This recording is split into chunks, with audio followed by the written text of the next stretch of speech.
อ้าวพี่น้องเนาะสบายดีเด้อพี่น้องกับทักทายสบายดีพ่อแม่พี่น้องเบิดสุขุทุกคนนะพี่น้องเนาะบ่ว่าสิอยู่ในและก็ต่างประเทศก็ยินดีต้อนรับเข้าสู่ช่องบ่อเตียงทองบ้านนาคือเก่ามื้อนี้ก็เฮากลับเข้ามาหาน้องพรคือเก่าพี่น้องแต่เฮามีของมาฝากหลายเด้มื้อนี้เพราะว่าเฮาไปตลาดมาตลาดแรงโดยอันนี้กระปุ่นอะไรเนาะตลาดแรงเมืองล่องแจ้งโอ้ยลืมมาฝากลืมคักลืมแน่โอ้สมองลืมมาฝากน้องอันทั้งปินพี่น้องเบิ่งกันนี่มีไผกินอยู่บ่ให้มันจะเอาไว้มีจะมีคนอยากบ่มาเด็บอยากเอาไว้ก็ได้เอาน้ำไม้น้ำตอกนี่นะนี่เนี่ยมันมีน้ำต้มนี่แต่ให้เพิ่นลืมมาให้น้องปินจะคมเห็ดได้พี่น้องเลย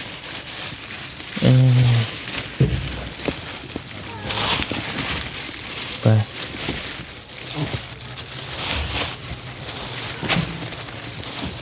ไม่ต้มบ่เนี่ยฮะเปิดเลยบ่เนี่ยเปิดแล้วจะเอาไปใช่ฮะทิ้งเอาไว้อยู่แล้วทิ้ง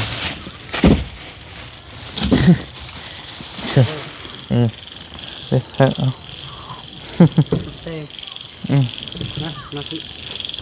เราต้องเป็นทหารทหารสู้ชีวิตพี่น้องไงมะเดี๋ยวแป๊บนึงสักแคปก่อนไว้หน่อยเบิ้งพี่น้องเนาะพี่น้องพัดชัยอีกเต็มยังรอบคำเนาะตัวไปฝากเพิ่นไปเดี๋ยวก็เมื่อละค่ำละพักหานอนตื่นจังว่ากันไหมสู้นักสู้พลังคนเดียวสู้เว้ยเอาคือมีเต็นให้ป่ะเบิ่งลายมือ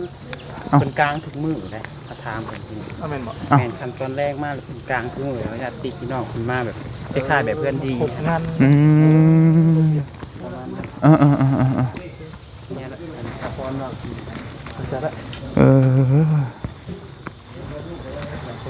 เป็นในนั้นเนาะโดยพี่น้องเลยไปแล้วบอกกล้าไปเอาปุ๋ยนี่อะไรเนี่ยมาสบายดีเด้อไอเด้อสบายดีพอดีไปไปเลาะตลาดแรงอยู่ล่องแจ้งแต่ซื้อซอยเล็กน้อยก็เลยเอาว่าพี่น้องเนาะแกงมืออื่นจักอีหยังอียาซื้อซอยเล็กน้อยอยู่ล่องแจ้งอยู่ตลาดนะก็เลยเอามาไว้มันบ่มีหม่องไว้จะไปนอนบ้านพักก็จะเขียวไว้พี่น้องเอ้ยมีแต่ให้อันที่แม่แต่งกินเขาแรงอยู่พี่เราจึงพากันกลับบ่มื้อนี้ตึงว่าเขากินอยากระบอกพ่อก็อยากระบอกพอกินนี่แล้วก็ออกมานะแล้วไว้บื้นก็ได้กะไว้ให้ทั้งให้เพิ่นเฮ็ดกินนี่แหละเป็นอะไรทีมงานเขาจะเอาอันด่วนกินเป็นอันนี้มาให้ลูกพักเล่นไปกันเลยมาแม่น้องอันนั้นบ่ไปใช่มันไม่เท่าพี่น้องเลยพอดีบ่เตียงก็มาอีกรอบนึงสบายดีเทื่อเด้อพอเด้อพี่น้องเลยทั้งพ่อเพิ่นก็เพิ่นเฮ็ดแบบพี่ของมือบ่แบบคล้ายๆเอาเต็นท์ยังมากลางพี่น้องอยู่ทางบ้านเฮาได้2เสียนขึ้น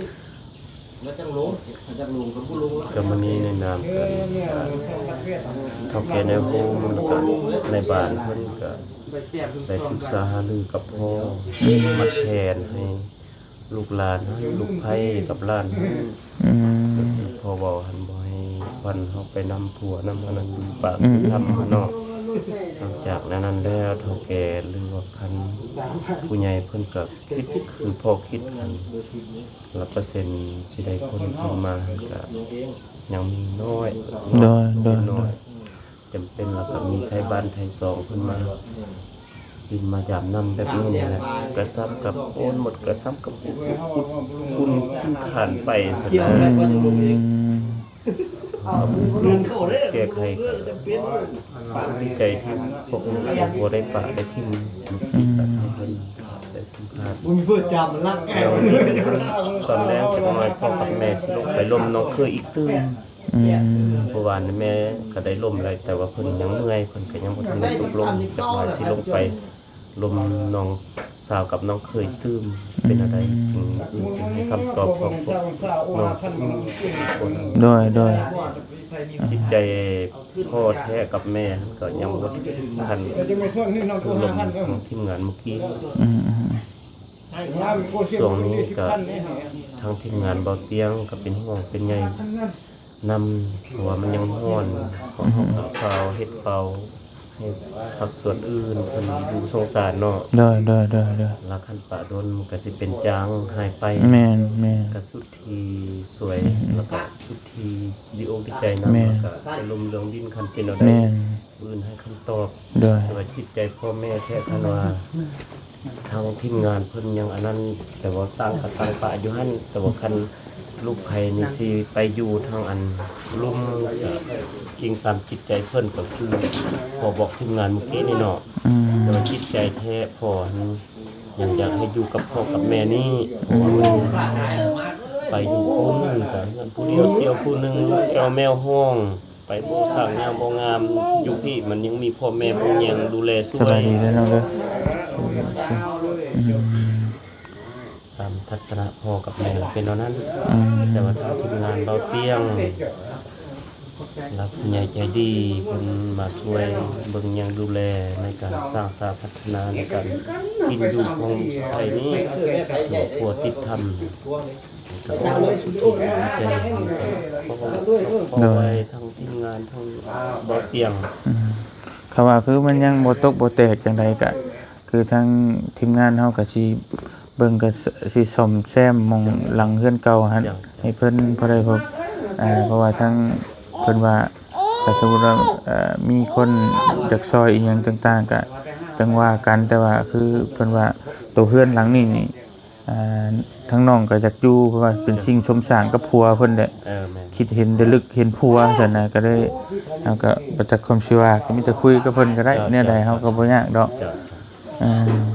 ก็มีแต่ว่าแต่น้องเพิ่นว่าจังซั่นก็เฮาก็ว่าเพื่อนหลังเก่าก็สิซ่อมสิแซมให้เพราะว่ามันเสาก็เป็นเสาดินอยู่เนาะเสาดินอยู่แล้วก็เฮาก็ต้องซื้อบล็อกซื้อหยังมาและมาก่อมาหยังมาเปลี่ยนใหม่เบิดแล้วก็เฮ็ดใหม่แต่ว่าก็ให้พ่อไปคุยเบิ่งกับเจ้าของดินเพิ่นก่อนว่าเพิ่นโอเคบ่หรือว่าจังได๋นะแล้วก็ว่ากันอีกเทื่อนึงเพราะว่าตอนนี้มันก็เข้าใจว่าทั้งครอบครัวก็ยังอยู่ในการโศกเศร้าเนาะก็ยังเว้าง่ายคือยังบ่อยากเฮ็ดหยังแต่ว่าทางเฮาก็พอดีบ่เตียงขึ้นมาแล้วก็เบิ่งว่าเขานั้นก็จะซ่อมแซมเฮือนให้น้องเพิ่นนะพี่น้องเอ้ยแต่ว่ามันโดนไปก็อาจจะแม่นว่าเฮาอาจจะบ่ได้อยู่แต่ก็เข้าใจพ่อเพิ่นจะให้เฮ็ดเวียกเฮ็ดงานก่อนก็ได้ก็บ่เป็นหยังมีเวียกมีงานเฮ็ดนู่นเฮ็ดนี่ก็เฮ็ดตามนั้นพ่อเพิ่นก็ได้แต่ว่าให้พ่อไปถามว่าแน่นอนน่ะดินตอนนั้นน่ะเพิ่นให้น้องปิ่นอยู่ให้น้องพรอยู่อีดีบ่อยู่ได้บ่ได้ก็ทางเฮากับทีมงานก็สิเบิ่งแล้วค่อยเฮ็ดอิหยังไปก็ได้ค่อยเบิ่งอันนี้ก็ได้ส่วนพ่อก็เฮ็ดทางเวียกงานให้มันแล้วตัวนี้ก็ได้นะพอทางเฮาก็ยันมีเวลาบ่หลายได้ขึ้นมาแล้วก็กระเทินอยู่ก็อยากให้ได้เวียกได้งานแน่ก็บ่อยากอยู่ละลา ใส่โอกาสดี ปีแบ่งแล้วก็พวกทีมงานเอาเตียงแด่แล้วก็ทั้งครอบครัวเป็นแด่ โดย แบ่งให้เอกภาพกัน แม่ ลูกพวกหลานมาในงานที่องค์วิจัยกับ โดยโดย ทั้งทีมงานของอันปราสนไทยบ้านไทยซองญาติพี่น้องเพิ่นมาอุ้มชูยูนูนมาดินมาญาตินำตอนทักเขาเจ้าดีองค์วิจัย โดยแล้วก็มีแต่ทั้งน้องเพิ่นก็คิดฮอดผัวปกติแล้วเฮ็ดแนวใดก็เพิ่นก็เว้ากับเฮาก็ว่ายังบ่ได้เห็นหน้าผัวก็ได้อยู่หม่องที่ผัวเฮ็ดให้ก็ยังดีใจ เจ้าพ่อก็เจ็บดีแต่ละมื้อก็ให้สู้แต่ว่ามันก็โศกเศร้าเฮ็ดคนเขาเจ้าอยู่กับเป็นการดูแลของพ่อได้อันอยู่อันกินก็ได้บีแบงอยู่คุณแต่กินอยู่ที่เอิ้นอยู่คุณขึ้นมากินกันหมู่ขึ้นมาค่าเวียกค่างานกับแบงอันอยู่อันกินเข้านำสัมปาไป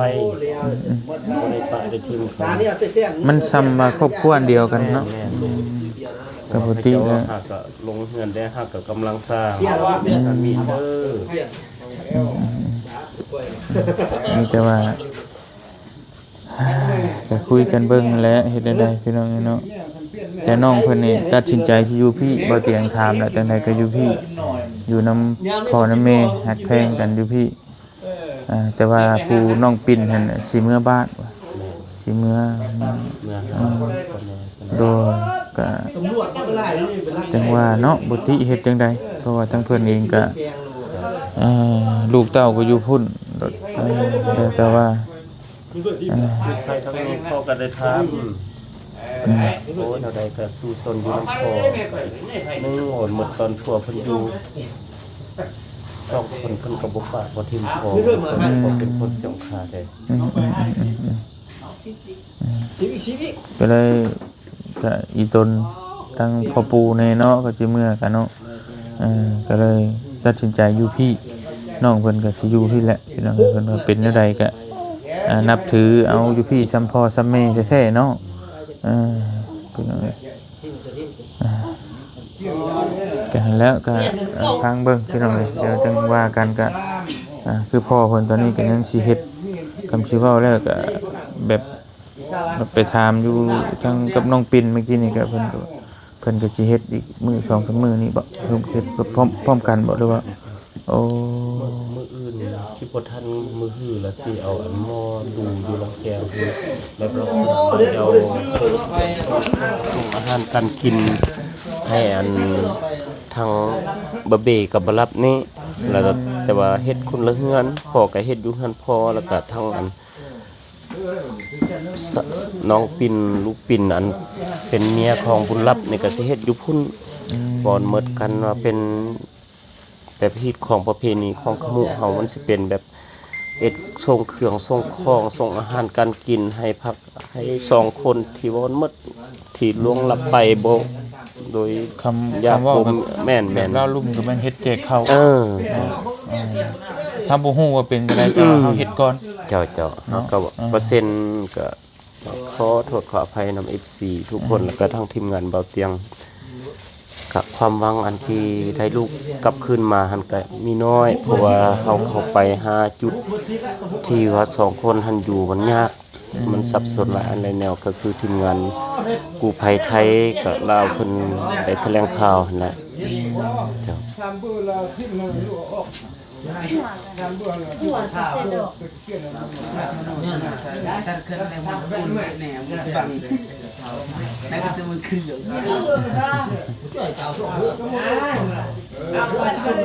คือได้ก็มีแต่ว่าทางบ่เตียงเองก็ก็สิได้อยู่นำอยู่ดอกเพราะว่าให้เพิ่นเฮ็ดเวียกพอดีเฮ็ดทางบ้านเฮาก็เฮ็ดสังฆทานประมาณนั้นเนาะแม่นนะเฮ็ดสังฆทานนำเพิ่นมีผ้าข้าวผ้าป่าก็เฮ็ดบุญแจกข้าวนั่นแหละแม่นโดยคือเว้ากันตามตรงก็เว้าแบบกัน อันนี้เลยก็มีแต่ว่ามันเปอร์เซ็นต์ที่ว่าเพิ่นว่าสิได้ลูกกลับคืนมามันก็น้อยนะแล้วก็ตัดเพิ่นก็เลยตัดสินใจว่าสิเฮ็ดเฮ็ดสังฆทานหรือว่าบ้านเฮาก็เฮ็ดแจกให้เลยแต่ว่ามันก็เป็นสิ่งที่ว่าบางคนมันก็คิดคือกันนะแถวบ้านเฮานี่ดังเสือลูกหายลูกเหียเนาะไปหาบ่เห็นเนี่ยรายเดือนบางคนก็เป็นปีแล้วเฮ็ดบุญแจกข้าวนะเฮ็ดบุญแจกข้าวเอาไปมาแบบมาเองก็มีมันเป็นสิ่งที่แบบว่าอันนี้ก็มีหลายคนเห็นครับคนหมดก็เขื่อนเบาเตียงเว้าเมื่อกี้สมมุติยกตัวอย่างเฮาเฮ็ดแบบนี้ไปแล้วถ้าบุญล้นเรือหรือว่าสู่นู่นลูกหลานปาฏิหาริย์มีจริงยังมีชีวิตชีวากลับคืนมาก็ซ้ำกับเป็นปาฏิหาริย์แม่ทางบ้านเฮาก็เพิ่นแบบว่าแก้เคล็ดนะเจ้าแม่นแก้เคล็ดแบบว่าคิดว่าเฮ็ดไปให้ว่าเฮ็ดคือว่าเพิ่นนี่ตายแล้วผมว่าบ้านเฮาเนาะแม่นเนี่ยแต่เฮ็ดในแม่บัดเฮ็ดแก่เขาแล้วมันสิไปฮอดเพิ่นแม่นแล้วมันเป็นให้กลับมาแม่นมีลางสังหรณ์บางเทื่อฮ้อนใจของเขาเจ้าหรือว่าเจ้าของผู้รับผิดชอบของเขตทำนั้นเนาะมันพัดโอ้ยดูตนพัดปล่อยมาก็เป็นไปได้ตอนนี้มันเฮาเว้าหยังบ่ได้ทั้งตามันเกิดขึ้นได้ทุกอย่างแม่นเจ้าจะมีแต่ว่าเฮาก็เฮ็ดหน้าที่ให้ดีที่สุดเจ้าเนาะอดทนสู้ชนไปแล้วมันเรื่องที่ว่านี้มันบ่ดีก็บ่มีใครอยากให้มันเกิดกับเฮาดอกแต่ว่ามันได้เกิดแต่เฮาก็ต้องสู้ไปนั่นแหละสู้ชนอดทนไปนั่นแหละเฮาสิมันโวยวายมันสิเว้าแนวใดมันก็มันเฮ็ดได้มันในเมื่อมันเว้าแบบตามศาสนาบ้านเฮาเล่ารุ่มศาสนาพุทธก็เว้าเรื่องเวรเรื่องกรรมเนาะแม่นเว้าเรื่องเวรเรื่องกรรมเพิ่นถือมาแบบนั้นเฮาก็เจ้าเฮาสิไปเว้าว่ามันเฮาคือเป็นแบบนี้คนอื่นคือบ่เป็นมันก็เว้าบ่ได้นะเพราะว่าสิ่งที่มันเกิดขึ้นก็เฮาเฮ็ดแต่ชาติปางก่อนนี่เฮาก็บ่ฮู้นะว่าเพิ่นถือมาซำนั้นแม่นคือบางคนบ่ได้เข้าถ้ำเข้าหยังก็นอนอยู่ก็ไปเลยก็มีเนาะนอนอยู่เพื่อนอยู่ซ่านสิไปก็มีนะก็คิดแบบนั้นแหละขอโทษครับอีกเทื่อนึงพ่อกับแม่บ่ว่าสิเป็นสัมภาษณ์เบื้องอันทีมงานเบาเตียงบ่หรือว่าทีมงานอื่นก็บ่ได้มี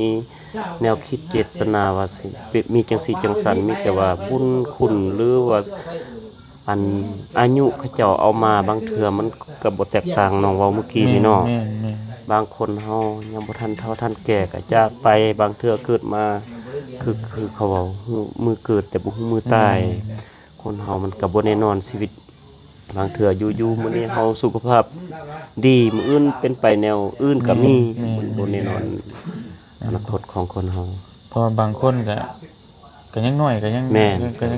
ไปก็มีคือว่าไปอายุปี2ปีก็เสียก็มี